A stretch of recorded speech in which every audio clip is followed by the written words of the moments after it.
Hi all, I'm సర్వ. ఈరోజు మా వైఫ్ నేను కలిపి భైరవ స్వామి టెంపుల్ దర్శించుకుందాం అనుకుంటున్నాము.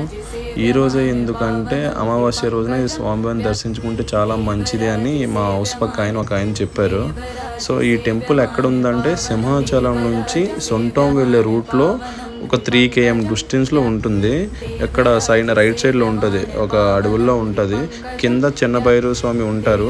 ఈరోజు అమావాస్య రోజున ముందు ఫస్ట్ చిన్న భైరవ స్వామి దగ్గరికి వెళ్ళి ఒక బూడిద గుమ్మడికాయ, తర్వాత గల్లుప్పు, నల్ల నువ్వులు, నవధాన్యాలు, మూడు ఒత్తులు అంటే ఎరుపు, తెలుపు, నలుపు, తర్వాత నువ్వుల నూనె కలిపి స్వామివారికి హారతి రూపంలో ప్రసాదిస్తే చాలా మంచిదని ఎప్పుడు పూర్వకాలం నుంచి ఎప్పటి నుంచో పెద్దలు అంటూ ఉంటారు.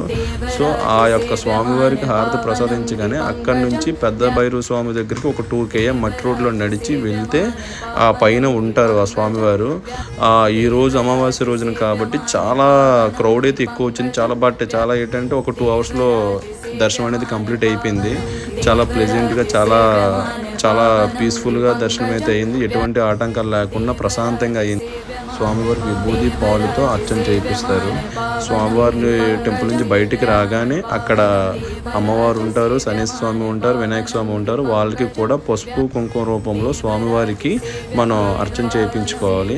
ఏమైనా ఇంట్లో కష్టాలు ఏమైనా ఉన్నా సరే స్వామివారికి చెప్పుకోండి అని మనకి పంతులు గారు చెప్తారు. ఏమైనా ఇంట్లో కష్టాలు ఉన్నా, తీరని కోరికలు ఉన్నా, హెల్త్ ఇష్యూస్ ఏమైనా ఉన్నా సరే స్వామివారికి చెప్పుకోండి. ఈరోజు చాలా మంచిదని పంతులు గారు అక్కడ పూజ చేసి